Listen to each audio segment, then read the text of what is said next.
razpravi Estira, da je celo nekomu, ki ga je rodila, namenil te besede. Sovražim te. Resnično te sovražim. Čemu in zakaj? Kakor že rečeno, njegova mama je za praznike, biti tudi za božične praznike, spekla lepe, dišeče, okusne, slastne domače kolače. In seveda, ker niso vse takoj za pojesti, da ne rečemo še kaj drugega, jih je dala v škatlo in odložila v shrambo. Šla je po opravkih in seveda Saša je šel v shrambo, odprl in se nažrl. Šerima se, odprl in se nažrl. Skoraj dobesedno je bilo tako. In škatlo je celo zaprl, potem pa se je nažrl in spet odšel v svojo sobo.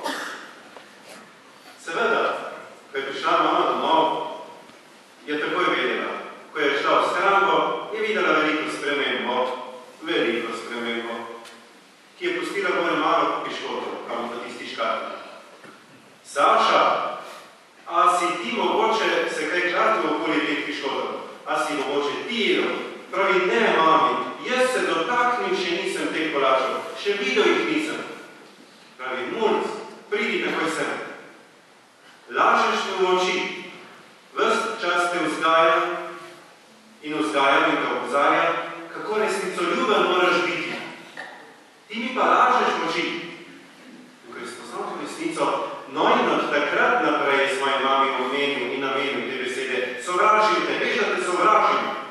Pravi, odšel bom od doma in me ne bo več nazaj. Pravi, takoj v svojo sobo. Ne, ker te sovražim, bom odšel in zaloputnil zraki in odšel. Stekel čez travnik do gozda in sedel na veliko pečino. Seveda, ker je bil takšne vitrave narave in mu je kri ne samo zavrela, marveč mu je vrela še do tedaj, je spet, ko je prišel na prostor, zakričal in pogledal proti domu, sovražim te.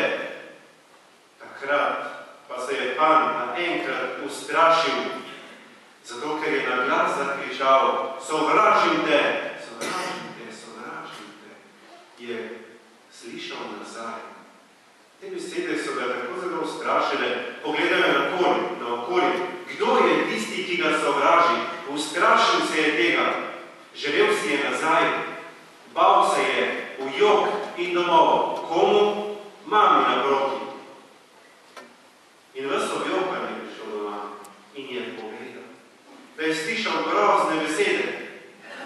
Da je slišal grozne besede od nekoga, ki ga sovraži. Slišal je na svoje lastno ušesa, sovražim te, mi je rekel.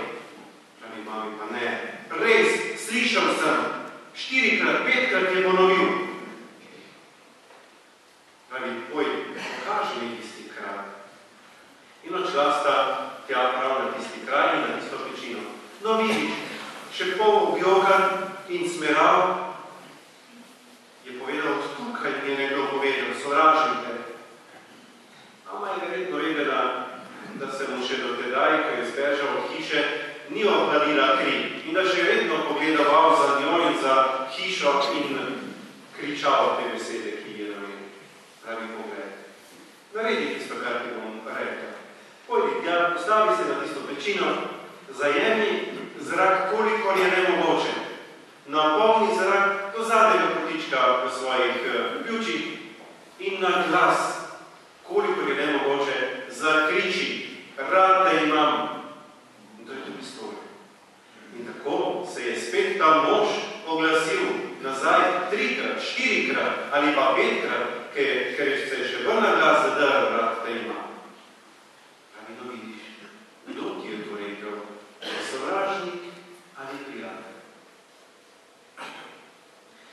Mora biti ta vsebina ne gre toliko v kontekst z današnjim večerom, bolje rečeno z današnjo nočjo.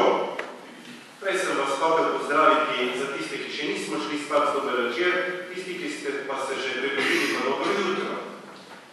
Marveč, tako zelo preprosta je vsebina in sporočilnost tudi te današnje, letošnje svete božične noči. Isto, kar nam betlehemsko dete iz jaslic govori, dragi brati in sestre, je samo en velik vzklik samih nebes in samega Boga. Že z rojstvom je prišel čudež na svet, za vsakim rojstvom. S Kristusovim rojstvom pa še posebej. In Bog se je spravil v takšno podobo in v takšno obliko, da ga bo v tem nagovoru, ki ga je hotel preko nebeške Matere Marije in spočetega novega življenja in rojstva, le tega sporočiti vsemu svetu, si je zagotovil, da ga bo moral razumeti vsak.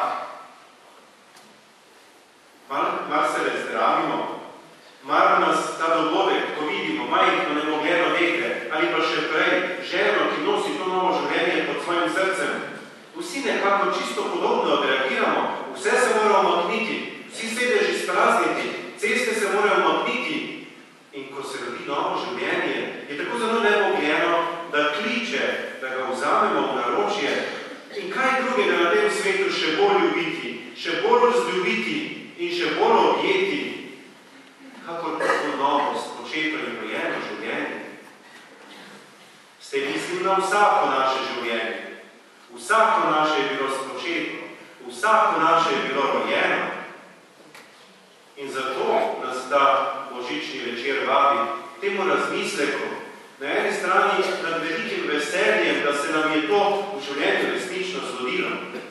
Ta edinega svete božične noči mora trajati in se mora vzbuditi in na novo rojevati tudi danes, še posebej danes, v nekaterih segmentih oziroma v nekaterih trenutkih, v nekaterih reakcijah, tudi današnji časi niso pretirano drugačni od tistih Jezusovih časov. Tudi danes se sprašujemo, verjetno, kakor so se tedaj. Nekaj se mora zgoditi, nekaj se mora premakniti. Nek novi kralj mora priti, drugače je po nas in prišel je. Tudi danes imamo to spraševanje. Nekaj se mora premakniti, nekaj se mora zgoditi.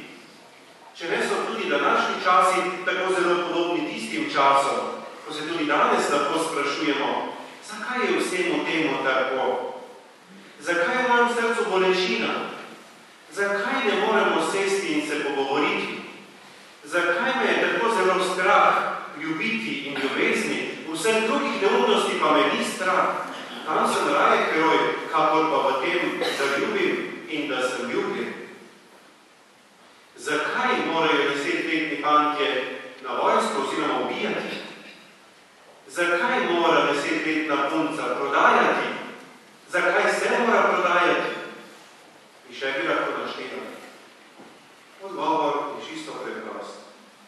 Ker tudi tedaj, tudi nekaterih in tudi danes, včasih, ni dovolj prenočišča v naših srcih za njegovo rojstvo.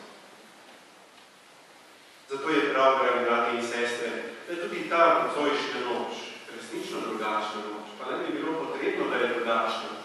A v nekaterih stvarih mora biti drugačna, ker če si kaj moramo upati v življenju, si moramo upati samo ljubiti in sprejemati to ljubezen. Nič drugega. V tem smo lahko največji heroji.